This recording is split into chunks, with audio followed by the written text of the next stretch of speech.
Hello, guys, and welcome back to Mel's Life, where we dive into everything life has to offer and we try to solve some of its problems.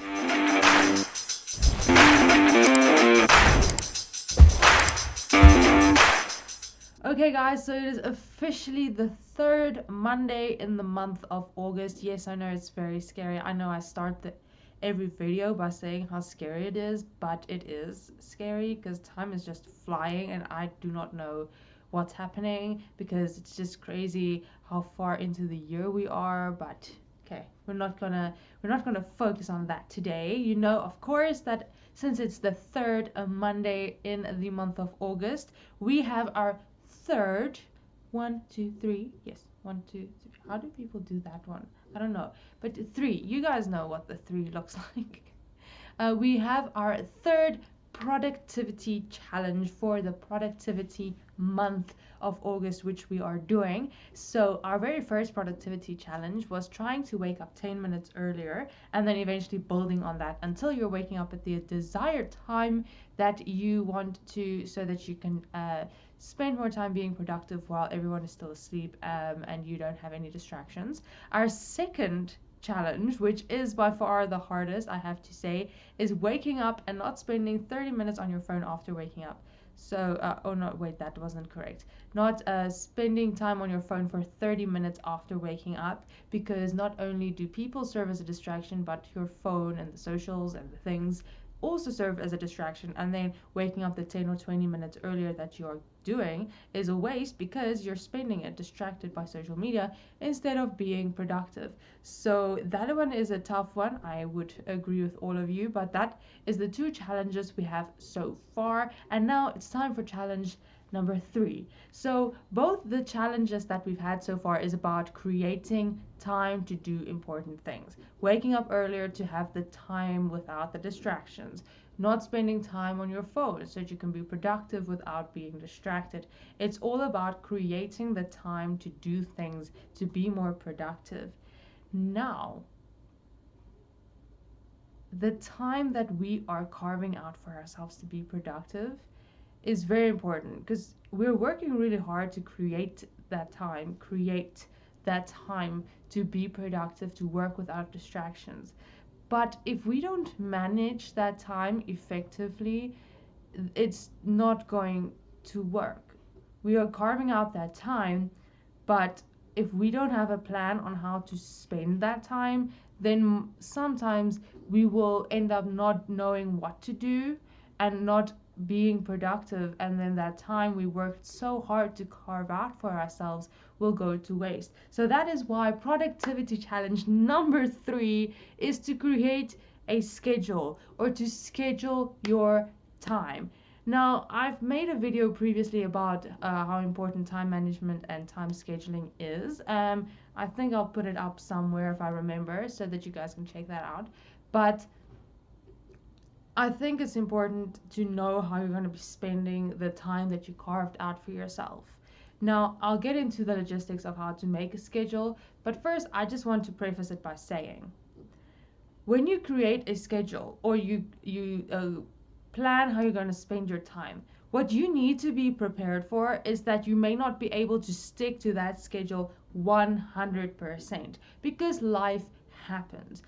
Schedule works around the fact that everything is going to be predictable, and maybe most of the days your routine is the same, but some days it's just not. Some days something takes a little longer to do. Sometimes you're just too tired. So you're not going to be able always to stick to 100% of your schedule. Talking from experience here, the goal is to stick to most of your schedule and to make sure that the important things that you scheduled is still done. And that comes with prioritizing, which is a whole different thing, but knowing which are the really important things and making sure that at least you take the time that you scheduled for that. If then you have to not do some of the less important things, but eventually you should be able to stick to most of your schedule. But I don't want you to get this made if you are not able to fully stick to the schedule that you created, because it's usually not possible because life is unpredictable. Okay, so I just want to say that. just aim for sticking to most of your schedule at the beginning, okay? Now, creating a schedule for this challenge, I would like you to create a schedule for this week. So, planning your week, what things do you want to get done on certain days? Now, you need to figure out which type of schedule works best for you. Some people like to just make a list of things that they need to do, and they say, okay, in the morning I need to do this and this and this without giving a specific time. In the afternoon, when I get back from work, I need to do this and this and this, and then in the evenings before bed, I need to do this and this and this. So you have just those three things. You know what you need to do in those time slots. Some people like to plan it by the hour, by the time. So at 8, between 8 and 9, I need to get this done. It's not necessarily going to take me an hour, but I'm putting an hour aside to do that. And then I know at 10 I need to do this. And then some people get a little even more intense about it, being from 8 till 8:30 I'm doing this. From 8:30 till 9 I do this. That is me.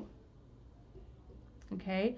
And like I said, that is not always possible because sometimes things take longer, and that's just the way life works.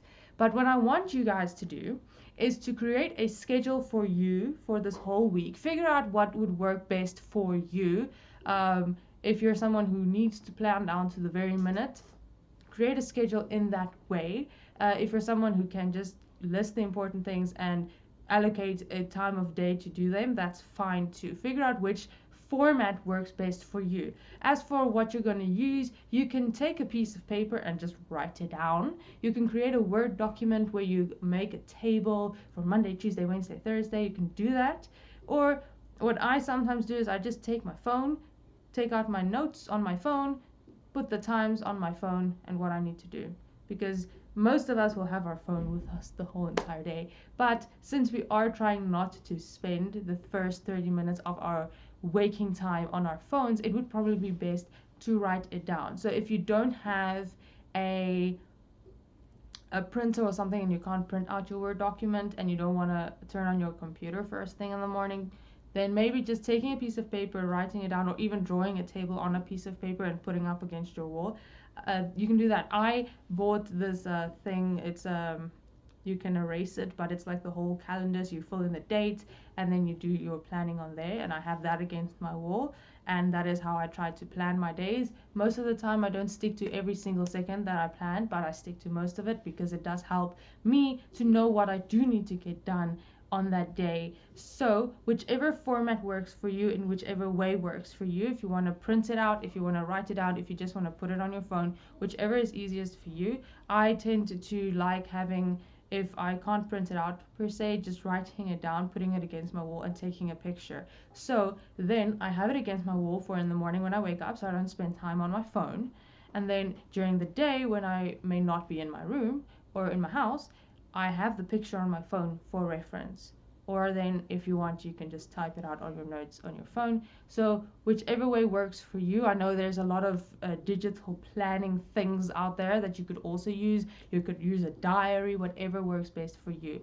So there's a lot of different ways to schedule. You need to find out which one is the best for you, of course, because it's not a one size fits all type of situation. Some people like planning differently than others and in different ways than others. The challenge is just to take this week and plan your time, schedule your time in whichever way works best for you, and make peace with the fact that you may not stick to 100% of your schedule and try to stick to most of it. So that is productivity challenge number 3, to use the time that we carved out from challenge 1 and 2 productively, to know what you're doing with the time you worked so hard to create for yourself.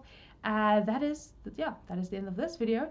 I do hope that you are doing these challenges, and if you are, do comment below how you how it's going, how you're progressing. Is it been hard? Has it been easy for you? Share down below. But with all of that said, I hope you guys enjoy productivity challenge number 3, and I hope it actually helps you to know what you're doing with your time. Till the next video, guys. Bye.